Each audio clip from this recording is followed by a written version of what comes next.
Howdy and welcome back. So this lesson will close out with a brief discussion on why should we use user-defined types within our applications. So one of the primary advantages of defining user-defined types is that their instances conduct themselves in nearly the same way as the built-in types. The objects instantiated from user-defined types follow practically the same rules as the built-in types with respect to naming, scope, lifetime, etc. As a type, they define the operations that can be applied to the objects instantiated from them, as well as the context for common application operations. One user-defined type that we're familiar with is the standard library vector. When we write out a declaration, such as this form, what's going to happen is we're going to construct the object vect according to the blueprint that defines what it means for a standard library vector to be just that, a standard library vector. It will define the representation of vect, so the things that it will store, as well as the operations that can be applied to this object vect. Some of the operations we've seen: size, at, pushback, amongst others, are going to be the standard library vector's interface, how we as users can actually interact with this object, things we can ask it to do. Now, behind the scenes, vect obviously stores some sort of data.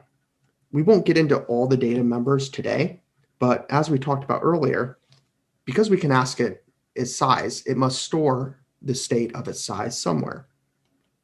We also have the ability to access some sort of collection of elements housed within it. We'll get into how this is implemented later, but what we're going to see here is that arrays will be brought into the picture again, but this time with dynamic memory. So the awesome thing about this is we can pass vectors to functions, and we can ask that vector different questions within those functions. It's not like there's a separate kind of block of functions that we're housing off to the side, like let's say we have an at function. So if we're dealing with a vector of integers, what if we had something like vector int and then int, with the idea that if we wanted to ask or figure out what a vector is, what if this wasn't all under one hood? So we'd have to do something like vector, comma 2. It's a lot easier if we just group these operations within our definition of what it means to be a standard library vector, such that we can simply ask questions to vect and it will respond with an answer. So why should we fancy user-defined types? First one is going to be encapsulation, which we more or less just hinted at. A user-defined type is going to encapsulate data together with the operations that can be performed on that data. So wherever a vect is, we can ask the vect various questions based on the operations that it affords to us through its interface. The other cool thing is data hiding, which can be accomplished using the different constructs in C++ to introduce user-defined types. In other words, what we can do is restrict the interaction with the data members across a well-defined public interface. We can present only the fundamental facilities that the user needs to interact with, say, a standard library vector, and hide all of the implementation details. For instance, when you were using a vector, you could ask it its size. You could ask it for an element at some location. And perhaps the most interesting one is you could also grow that vector to some arbitrary size within the limits of the memory allocated to your program. You did not have to know how that behavior was implemented. You just had to know that that was one thing that you could ask a vector to do.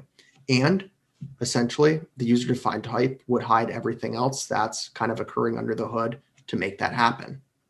And you don't even need to be concerned with it. So you provide the user with a precise interface to complete whatever job it is that that type is designed to do, and you keep that interface to a minimum. A change to the implementation would not require a change to the user's code. For instance, let's say we had a very inefficient means of pushing in, say, an integer object back into our vector.